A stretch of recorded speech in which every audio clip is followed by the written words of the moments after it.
سیرت النبی صلی اللہ علیہ وسلم کے ضمن میں جب پیارے نبی صلی اللہ علیہ وسلم کو اللہ کی وحدانیت کی طرف اعلانیہ انداز سے بلانے کا حکم ملا تو مکے کی فضا میں ایک ہلچل کی کیفیت پیدا ہو گئی۔ لوگوں نے دعوت توحید کو اپنے نظریات اور اپنے عقیدے کی تضحیک اور توہین قرار دیا اور اپنے بزرگوں اور اپنے معبودان کی تحقیر قرار دیا۔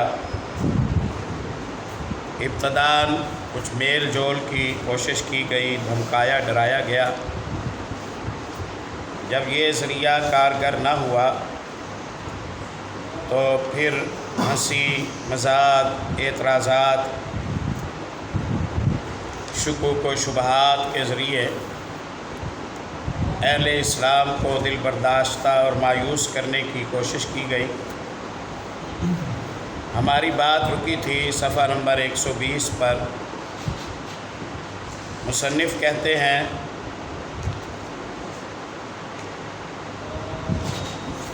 یہیں سے پہلوں کے واقعات اور افسانوں سے قرآن کا مقابلہ کرنا اور لوگوں کو اسی میں الجھائے اور پھنسائے رکھنا۔ معاذ رائی کی ایک اور صورت یہ بنائی گئی کہ پرانے قصے، کہانیاں، افسانے، قصہ گوئی کی مجالس لگائی جائے یا لوگوں کو گانے بجانے، رقص و سرود کی طرف متوجہ کیا جائے۔ ان تعیشات میں مصروف کر کے لوگوں کو محمد الرسول اللہ صلی اللہ علیہ وسلم کی طرف متوجہ نہ کیا جائے۔ اس حوالے سے مصنف فرماتے ہیں، نضر ابن حارث کا واقعہ ہے کہ اس نے ایک بار قریش سے کہا، قریش کے لوگوں، خدا کی قسم تم پر ایسی آفتاب آن پڑی ہے، یعنی ایسی نعوذ باللہ مصیبت آن پڑی ہے کہ تم لوگ اب تک اس کا کوئی توڑ نہیں لا سکے ہو۔ محمد صلی اللہ علیہ وسلم تم میں جوان تھے تو تمہارے سب سے پسندیدہ آدمی تھے، سب سے زیادہ سچے تھے، سب سے بڑھ کر امانت دار تھے۔ اب جب کہ ان کی کنپٹیوں پر سفیدی دکھائی پڑی ہے، یعنی ادھیڑ ہو چلے ہیں، اور وہ تمہارے پاس کچھ باتیں لے آئے تو تم کہتے ہو کہ وہ جادوگر ہیں۔ انہیں باخدا وہ جادوگر نہیں وہ باخدا وہ جادوگر نہیں۔ ہم نے جادوگر دیکھے ہیں، ان کی جھاڑ پھونک اور گرہ بندی بھی دیکھی ہے۔ اب تم لوگ کہتے ہو وہ کاہن ہیں۔ نہیں، بخدا یعنی اللہ کی قسم وہ کاہن بھی نہیں ہے۔ ہم نے کاہن بھی دیکھے ہیں، ان کی الٹی سیدھی حرکتیں بھی دیکھی ہیں، ان کی فقرہ بندیاں بھی سنی ہیں۔ تم کہتے ہو وہ شاعر ہیں۔ نہیں، بخدا وہ شاعر بھی نہیں ہیں۔ ہم نے شعر بھی دیکھا ہے اور اس کے اصناف حجز و رجز بھی سنے ہیں۔ تم کہتے ہو وہ پاگل ہیں۔ نہیں، وہ بخدا پاگل بھی نہیں ہیں۔ ہم نے پاگل پن بھی دیکھا ہے۔ یہاں نہ اس طرح کی گھٹن ہے، نہ ویسی بہکی بہکی باتیں، اور نہ ان جیسی فریب کارانہ گفتگو ہے۔ قریش کے لوگوں، سوچو، خدا کی قسم تم پر زبردست آفتاب آن پڑی ہے۔ قربان جائے محمد رسول اللہ صلی اللہ علیہ وسلم کی پاک پاکیزہ سیرت پر کہ دشمن سر جوڑ کر بیٹھ گیا اور اسے الزام لگانے کے لیے کوئی معقول وجہ نظر نہ آئی کہ جس بنیاد پر وہ محمد الرسول اللہ صلی اللہ علیہ وسلم کے خلق، کردار، شخصیت کی چادر کو پر کوئی کیچڑ اچھال سکے۔ ایسا ہی کردار ہو تو دعوت اسلام کے پھیلاؤ میں اللہ برکتیں ڈالتا ہے۔ اس کے بعد نضر ابن حارث ہیرا چلا گیا، وہاں بادشاہوں کے واقعات، رستم اور اسفندیار کے قصے سیکھے۔ پھر واپس آیا، جب رسول اللہ صلی اللہ علیہ وسلم کسی جگہ پر بیٹھ کر اللہ کی باتیں کرتے اور اس کی گرفت سے لوگوں کو ڈراتے تو آپ کے بعد یہ شخص وہاں پہنچ جاتا اور کہتا بخدا محمد صلی اللہ علیہ وسلم کی باتیں مجھ سے بہتر نہیں ہیں۔ یہاں ٹھہر کر ہم ایک بات کی طرف توجہ کرتے ہیں اور ہم اللہ سے مدد مانگتے ہیں کہ اللہ اپنا کرم فرمائے، ہمیں شرمندگی سے محفوظ فرمائے۔ وہ بدقسمت انسان تو محمد صلی اللہ علیہ وسلم کی شخصیت کے حوالے سے اس قدر گہرا تجزیہ کر رہا ہے، اس قدر سچی بات سے آگاہ ہے۔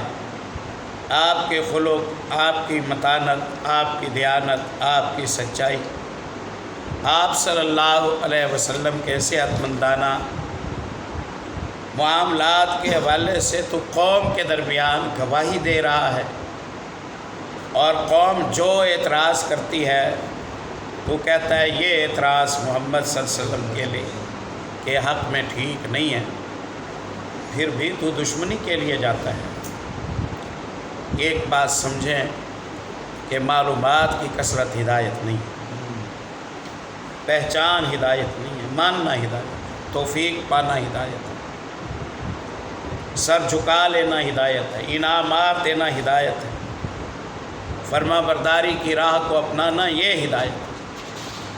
یہ سوم کہ مجھے خوب پتہ ہے، میں چلتے انسان کی ایک ایک حرکت کے کا اندازہ لگا کے آپ کو پورے تجربے سے ہر بات بتا سکتا ہوں۔ قابل خوشی یہ بات ہوگی کہ آپ جسے حق سمجھ رہے ہیں، آپ کا شعور جسے حق سمجھتا ہے، اس کا اعتراف کریں نا۔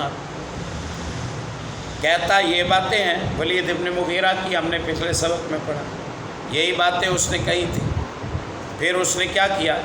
انہ فکر وقدر وقدر فقتل کیف قدر ثم قتل کیف قدر ثم عبس ثم نظر ثم عبس وبصر، پیچھے ہم پڑھ چکے ہیں۔ بہت سوچ و بچار کے بعد آخر اس نے محمد صلی اللہ علیہ وسلم کے کلام کو سحر اور جادو سے تعبیر کر دیا۔ پہچان سب کچھ گیا تھا، آمادہ ہونے ماننے کے لیے تیار نہ ہوا۔ تو پیارے بھائیوں، معلومات پر خوش نہ ہوا کریں، توفیق مانگا کریں اللہ سے توفیق مانگا کریں۔ وہاں کے قصے سنایا، جہاں محمد صلی اللہ علیہ وسلم جاتے یہ پیچھے چلا جاتا، لوگوں سے کہتا ایک بات انہوں نے کیا ہے، آؤ مجھ سے سنو۔ اور ابن عباس رضی اللہ تعالی عنہ سے روایت ہے کہ نضر نے چند لونڈیاں، چند عورتیں خرید رکھی تھیں، ان دنوں جو فروخت ہوا کرتی تھی۔ جب وہ کسی کے متعلق سنتا کہ وہ محمد صلی اللہ علیہ وسلم کی طرف مائل ہو رہا ہے تو اس پر ان عورتوں کو مسلط کر دیتا، جو اسے کھلاتی پلاتی، گانے سناتی، یہاں تک کہ اس کا اسلام کی طرف جو جھکاؤ ہے وہ باقی نہ رہے۔ اس سلسلے میں اللہ رب العزت نے ارشاد فرمایا وَمِنَ النَّاسِ مَن یشتری لہو الحدیث لیضل عن سبیل اللہ۔ کچھ لوگ تو ایسے بدقسمت ہے کہ وہ بیہودہ باتوں کو خریدتے ہیں، پرچیز کرتے ہیں، تاکہ اس بیہودگی کے ذریعے اللہ کے راستے سے روک سکے۔ اللہ ہمارے پردے رکھ، ہمیں معاف فرما۔ ہم کتنی ایسی چیزیں خریدتے ہیں، دیکھتے ہیں، لگاتے ہیں، انجوائے کرتے ہیں اپنے حساب سے، جو خالص لہو الحدیث ہے۔ لہو الحدیث کے متعلق ابن مسعود رضی اللہ عنہ قسم کھا کر کہا کرتے تھے اس حدیث میں، اس آیت میں جو اللہ نے لہو الحدیث کے بارے میں کہا ہے، اس سے مراد گانا بجانا ہے، گانا بجانا ہے۔ آج کے مسلمان ڈرائیور سے گانوں کے بغیر گاڑی نہیں چلتی ہے، گانوں کے بغیر بعض لوگ ہیں جنہیں نیند نہیں آتی۔ اللہ اکبر، اللہ تعالیٰ محفوظ فرمائے۔ سودے بازیاں جن کے ذریعے مشرکین کی یہ کوشش تھی کہ اسلام اور جاہلیت دونوں کے بیچ راستے میں ایک دوسرے سے جا ملیں، یعنی کچھ لو اور کچھ دو کے اصول پر اپنی بعض باتیں مشرکین چھوڑ دیں اور بعض باتیں نبی صلی اللہ علیہ وسلم چھوڑ دیں، بارگیننگ کرنے کی کوشش کی۔ اللہ نے اس حوالے سے ارشاد فرمایا وَدُّوا لَوْ تُدْهِنُوا فَيُدْهِنُوا، ان کی یہ خواہش ہے کہ ان کے ساتھ سودا بازی ہو جائے، کچھ اصولوں سے آپ پیچھے ہٹ جائیں، کچھ اصولوں سے وہ پیچھے ہٹ جائیں اور یوں کوئی بیچ کی راہ اپنا لی جائے۔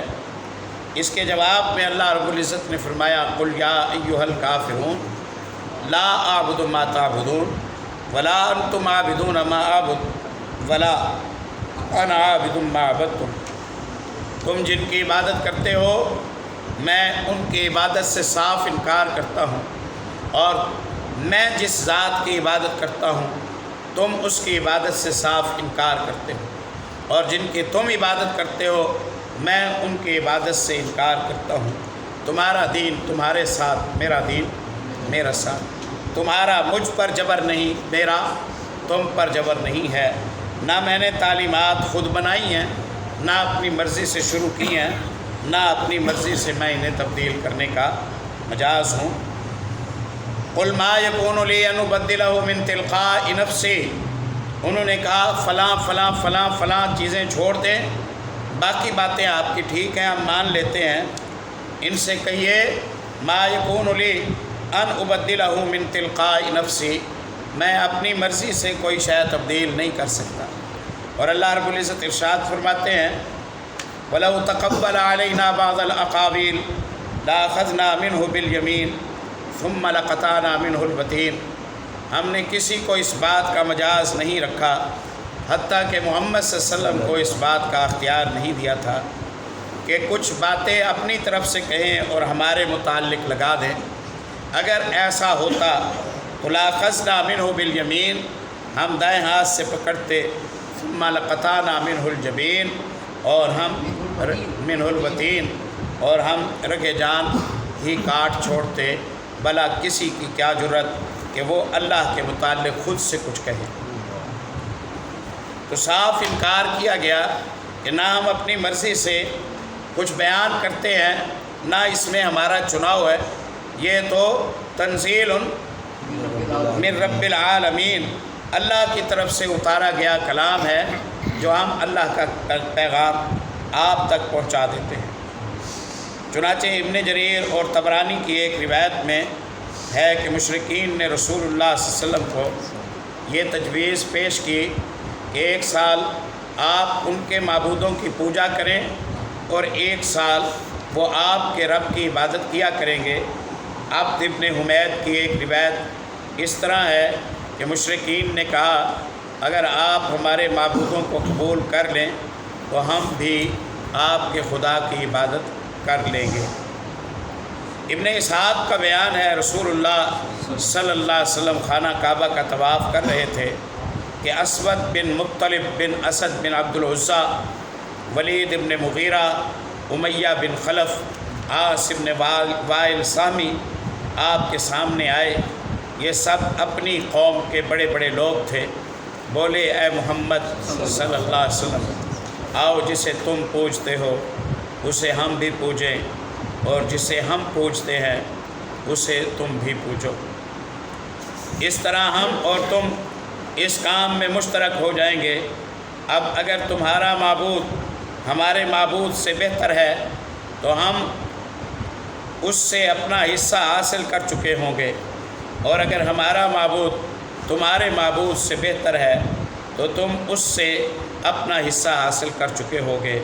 اس پر اللہ تعالیٰ نے پوری سورت قل یا ایھا الکافرون نازل فرمائی، جس سے اعلان کیا گیا کہ جسے تم لوگ پوجتے ہو اسے میں نہیں پوج سکتا، اور اس فیصلہ کن جواب کے ذریعے ان کی مضحکہ خیز گفت و شنید کی جڑ کاٹ دی گئی۔ روایتوں میں اختلاف غالباً اس لیے ہے کہ اس سودے بازی کی کوشش بار بار کی گئی۔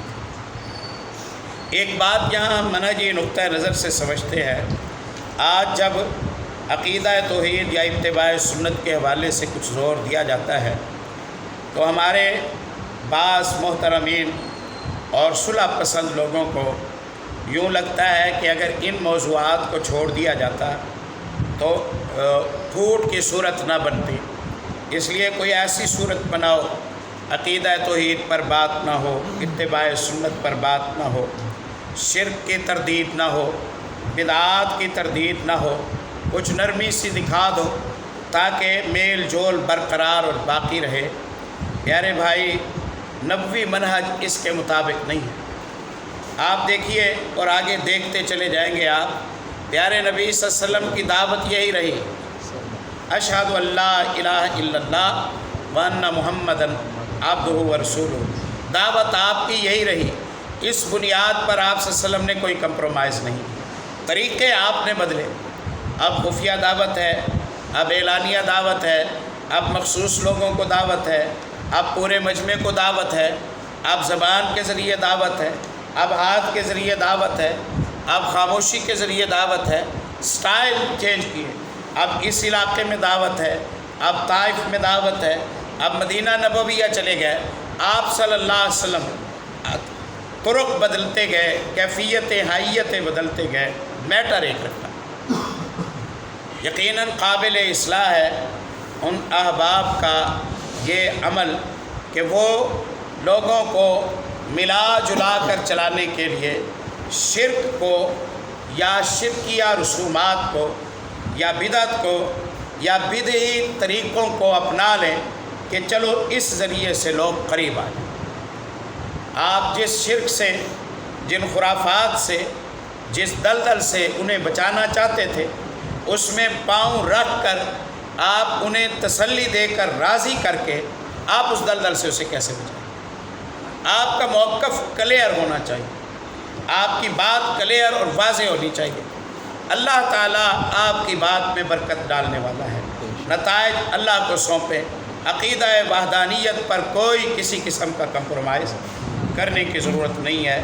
جب جب ہم عقیدہ وحدانیت پر کمپرومائز کرتے ہیں، ہماری دعوت کی برکت ختم ہو جاتی ہے، ہماری فرما برداری کی برکت ختم ہو جاتی ہے۔ حتیٰ کہ میں تو یہاں تک عرض کرتا ہوں، ہمارے احباب مساجد بناتے ہیں، وہ کہتے ہیں اہل حدیث کا نام نہ لکھو اس پر۔ ہم یہ سمجھتے ہیں کوئی ساری زندگی اپنے آپ کو اہل حدیث نہ کہے تو روز قیامت اس کے بارے میں کوئی سوال نہیں ہوگا، انشاءاللہ اس کی عاقبت کو کوئی خطرہ نہیں۔ نہ یہ مسلمان ہونے کی بنیادی شرط ہے کہ بندہ اپنے آپ کو اہل حدیث کہلاتا ہو، جو اہل حدیث نہیں کہلاتا وہ مسلمان نہیں ہے۔ نہیں، ایسی کوئی بات نہیں ہے۔ یہ ایک امتیازی پہچان ہے، یہ ایک عرف ہے، یہ ایک منہج کی شہرت ہے جو لوگوں کے درمیان ہو گئی ہے۔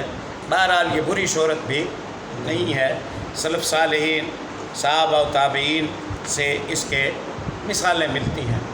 نام پہچان کے لیے رکھ لینا جو پھوٹ کا سبب نہ ہو، اس کی اللہ نے اجازت دی ہے۔ پھوٹ کی مذمت کی ہے اور ناموں کی مذمت نہیں کی ہے۔ جعلناکم شعوبا وقبائل لتعارفوا ان اکرمکم عند اللہ اتقاکم، ہم نے تمہیں گروہوں اور قبیلوں میں بانٹ دیا۔ اللہ نے گروہوں میں بانٹ دیا تو اللہ نے فرقہ واریت تو نہیں پھیلائی، لتعارفوا تاکہ تمہاری پہچان ہو جائے۔ لفظ اہل الحدیث کہا جاتا ہے تو معنی یہ ہوتا ہے کہ جو قرآن و سنت پر کاربند ہونے کا دعویٰ کرتا ہے، جو دلیل سے بات کرنے کی کوشش کرتا ہے، جو حدیث صحیح کو اپنا منہج سمجھتا ہے، جو قرآن کی منمانی تفسیر نہیں کرتا ہے، جو برائے مسئلہ بیان نہیں کرتا ہے، جو ہر مسئلے پر محمد رسول اللہ صلی اللہ علیہ وسلم کی سنت کی تعلیم حاصل کرنے کی کوشش کرتا ہے، یہ پہچان خوبصورت ہے، کوئی حرج کی بات نہیں ہے، کفر اور اسلام کا مسئلہ نہیں ہے، ہم اچھی طرح اسے سمجھتے ہیں۔ اہل السنہ کے تمام طبقات ہمارے لیے الحمدللہ محترم ہیں، ایسی بات نہیں ہے کہ ہم انہیں کسی خدا نخواستہ کوئی ان کے متعلق کوئی خطرناک نظریہ رکھتے ہوں یا دائرہ اسلام سے خارج سمجھتے ہوں، ایسا ہرگز ہرگز ہرگز نہیں ہے، کبھی بھی ایسا ہم نے نہ سوچا، نہ ہم نے کہا، نہ ہمارا نظریہ اور ایمان یہ مانتا ہے۔ ہمارے محترم احباب ہیں، پیارے نبی پر جانیں فدا کرتے ہیں، ہمارے لیے ان کا یہ جذبہ قابل قدر ہے۔ سمجھنے سمجھانے میں اختلاف تو دو بھائیوں کا بھی ہو جاتا ہے، ہم خیر مقدم کرتے ہیں، ہم پیار و محبت کی فضا کے قائل ہیں، عادی ہیں، اللہ کی رحمت سے اسی کی طرف دعوت دیتے ہیں۔ عزتیں کر کر کے اپنی بات پہنچانا اور عزت اور قدردانی کے انداز سے اپنے احباب کی گفتگو کو سننا، یہی ہمارا منہج ہے انشاءاللہ۔ اس میں کسی قسم کا کوئی تردد نہیں ہے اور نہ یہ کوئی ڈپلومیسی ہے، نہ کوئی سیاسی بیان ہے۔ اب یہ انشاءاللہ ایک پورے نظریے کی بات ہے۔ کبھی تھا کہ ہمیں اتنی گہرائی اور اتنا شعور شاید ہماری اس وقت تک پہنچ نہیں ہوئی تھی۔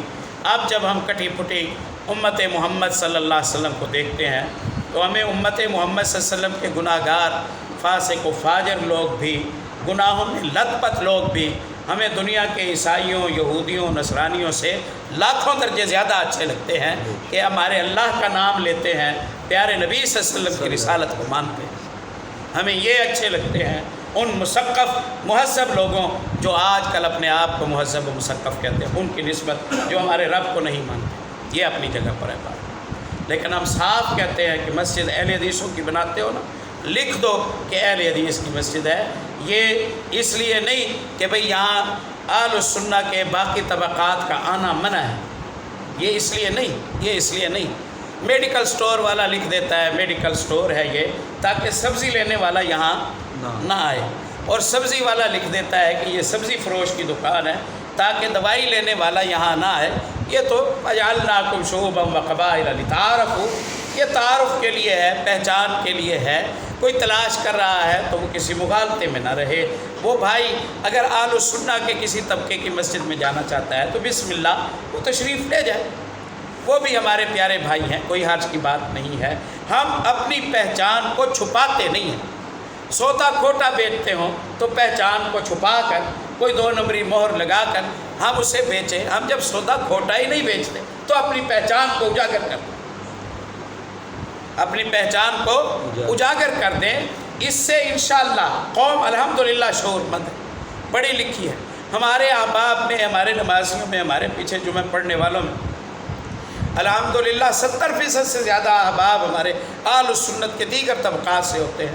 الحمدللہ پاس بیٹھتے ہیں، دعائیں کرتے ہیں، دعائیں کراتے ہیں، خوشیوں غموں میں ان کے ساتھ ہم شریک ہوتے ہیں، ان کی قدر کرتے ہیں، وہ ہمارے لیے قدر کے جذبات رکھتے ہیں۔ کون سی ایسی پریشانی کی بات ہے؟ انشاءاللہ اپنے آپ کو چھپائیں نا، اپنی حیثیت، کیفیت اور نظریے کو لپیٹا لپیٹی کے معاملے میں نہ کریں، کلیئر کریں گے آپ، سچے ہوں گے، قول سدید ہوگا، اللہ برکت ڈال دے گا، اللہ برکت ڈال دے گا انشاءاللہ۔ اسے کلیئر کر دینے میں انشاءاللہ مفاد ہے، اسے کلیئر کر دینے میں انشاءاللہ۔ لیکن اگر کوئی نہیں لکھتا ہے تو 1000 سال تک کوئی نہ لکھے، انشاءاللہ شرعاً کوئی حکم نہیں لگتا ہے۔ لیکن ہم قائل اس بات کے ہیں کہ ہماری بات کھری سیدھی سادھی واضح ہونی چاہیے۔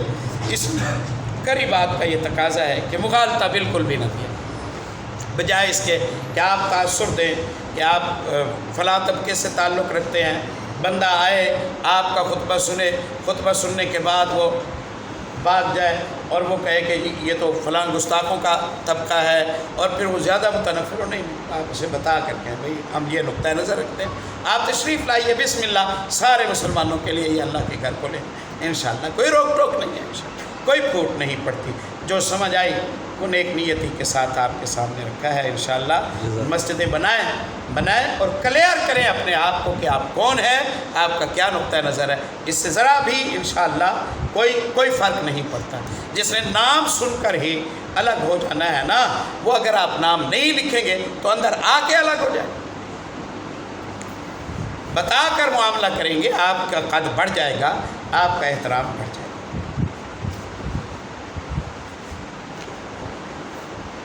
سن 4 نبوت میں جب پہلی بار اسلامی دعوت منظر عام پر آئی تو مشرکین نے اسے دبانے کے لیے 2 کارروائیاں انجام دی جن کا ذکر اوپر گزر چکا ہے۔ یہ کارروائیاں تھوڑی تھوڑی اور درجہ بدرجہ عمل میں لائی گئیں۔ ہفتوں بلکہ مہینوں مشرکین نے اس سے آگے قدم نہیں بڑھایا اور ظلم و زیادتی شروع نہیں کی، لیکن جب دیکھا کہ یہ کارروائیاں اسلامی دعوت کی راہ روکنے میں مؤثر ثابت نہیں ہو رہی تو ایک بار پھر جمع ہوئے اور 25 سرداران قریش کی ایک کمیٹی تشکیل دی جس کا سربراہ رسول اللہ صلی اللہ علیہ وسلم کا چچا ابو لہب تھا۔ اس کمیٹی نے باہمی مشورے اور غور و خوض کے بعد رسول اللہ صلی اللہ علیہ وسلم اور صحابہ اکرام کے خلاف ایک فیصلہ کن قرارداد منظور کی، یعنی یہ طے کیا کہ اسلام کی مخالفت، پیغمبر اسلام کی ایذا رسانی یعنی انہیں تکلیف دینا اور اسلام لانے والوں کو طرح طرح کے جور و ستم اور ظلم و تشدد کا نشانہ بنانے میں کوئی کسر اٹھا نہ رکھی جائے۔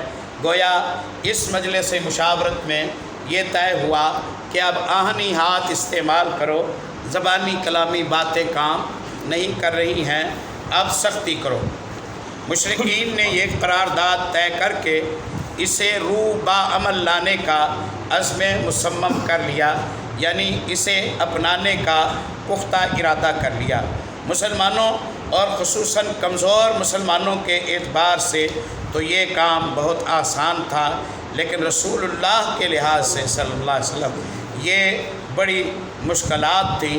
آپ ذاتی طور پر پرشکوہ، باوقار، منفرد شخصیت کے مالک تھے۔ دوست دشمن سبھی آپ کو تعظیم کی نگاہ سے دیکھتے تھے۔ آپ جیسی شخصیت کا سامنا اکرام و احترام ہی سے کیا جا سکتا تھا۔ آپ کے خلاف کسی نیچ اور ذلیل حرکت کی جرأت کوئی رذیل اور احمق ہی کر سکتا تھا۔ اس ذاتی عظمت کے علاوہ آپ کو ابو طالب کی حمایت و حفاظت بھی حاصل تھی، اور ابو طالب مکے کے ان گنے چنے لوگوں میں سے تھے جو اپنی ذاتی اور اجتماعی دونوں حیثیتوں سے اتنے باعظمت تھے کہ کوئی شخص ان کا عہد توڑنے اور ان کے خانوادے پر ہاتھ ڈالنے کی جسارت نہیں کر سکتا تھا۔ اس صورتحال نے قریش کو سخت قلق، پریشانی اور کشمکش سے دوچار کر رکھا تھا، مگر سوال یہ ہے کہ جو دعوت ان کی مذہبی پیشوائی اور دنیاوی سربراہی کی جڑ کاٹ دینا چاہتی تھی، آخر اس پر اتنا لمبا صبر کب تک کیا جائے؟ بالآخر مشرکین نے ابو لہب کی سربراہی میں نبی مکرم صلی اللہ علیہ وسلم اور مسلمانوں پر ظلم و جور کا آغاز کر دیا۔ در حقیقت نبی صلی اللہ علیہ وسلم کے متعلق ابو لہب کا موقف روز اول ہی سے یہی تھا، جبکہ ابھی قریش نے اس طرح کی باتیں سوچی بھی نہ تھی۔ اس نے بنو ہاشم کی مجلس میں جو کچھ کیا، پھر کوہ صفا پر جو حرکت کی، اس کا ذکر پچھلے صفحات میں آ چکا ہے۔ نہیں معلوم اس بندے کی فضیلت بیان کر کے ہم کس طرح کے استدلال کرنے لگ گئے ہیں۔ ہمیں اپنے استدلالوں پر نظر ثانی کرنی چاہیے۔ یہ روز اول سے ہی اسلام کا خوفناک دشمن ہے اور ہر طرح کی تدبیریں کر کے امت محمد صلی اللہ علیہ وسلم کو اذیت پہنچاتا ہے۔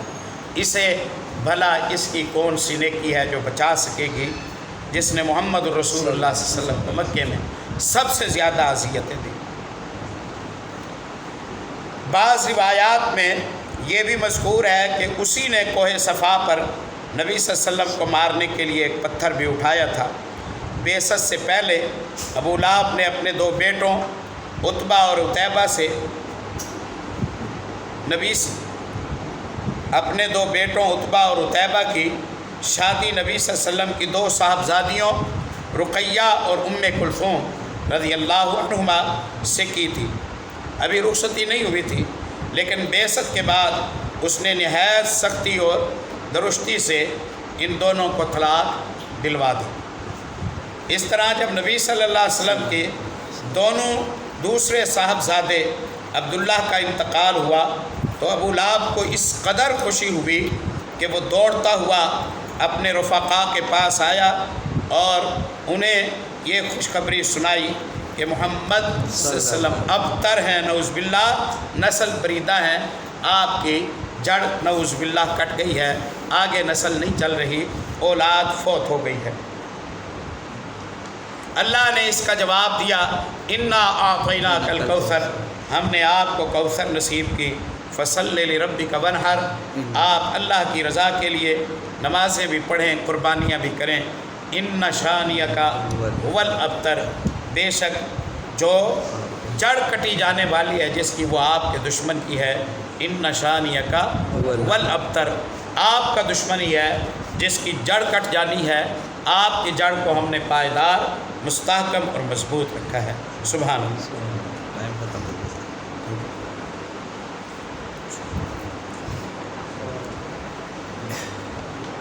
ایک بات کر کے میں اپنی بات کو مکمل کرتا ہوں۔ آپ نے دیکھا ہماری ہفتے کے بعد